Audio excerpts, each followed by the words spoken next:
Sold to the Night in Istanbul. Ina's Diary. Author: Emmett Imani. Copyright 2025.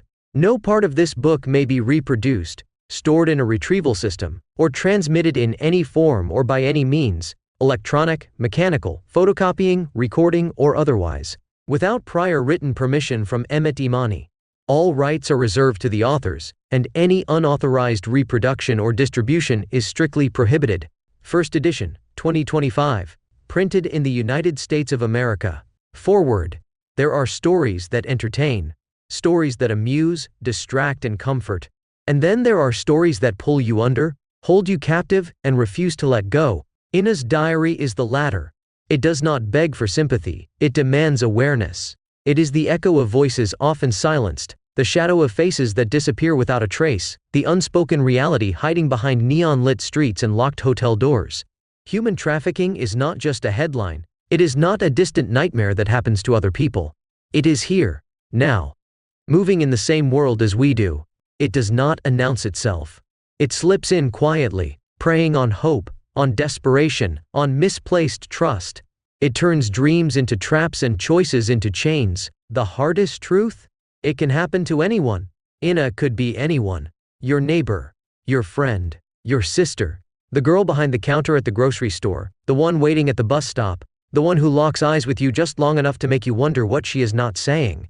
There is no singular face to human trafficking, no clear sign, no warning label, only the aftermath.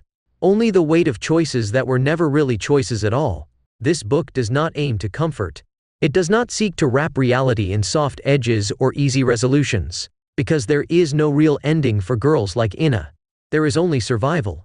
There is only the hope that one day they will find their way back to themselves, to a place where they are more than a transaction, more than a number, more than a forgotten name. But for every girl who escapes, thousands do not. They vanish. They become another statistic, another face on a poster that people glance at but never really see. And that is why this book exists, to remind us, to shake us awake, to demand that we acknowledge what is easier to ignore. Through Ina's story, we step into a world that exists in the shadows and Istanbul, that deceives as much as it dazzles, that promises opportunity but delivers captivity. We feel the weight of her choices, the slow erosion of her identity, the fight to hold on to something, anything, of herself. And through her, we are left with one question.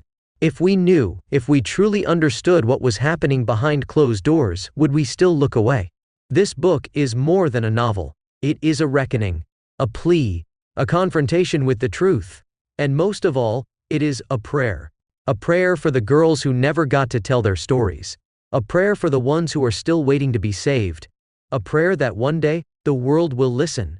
Let this book be that beginning. Let this book be remembered. Let this book be the voice they were never given. Emmett Imani.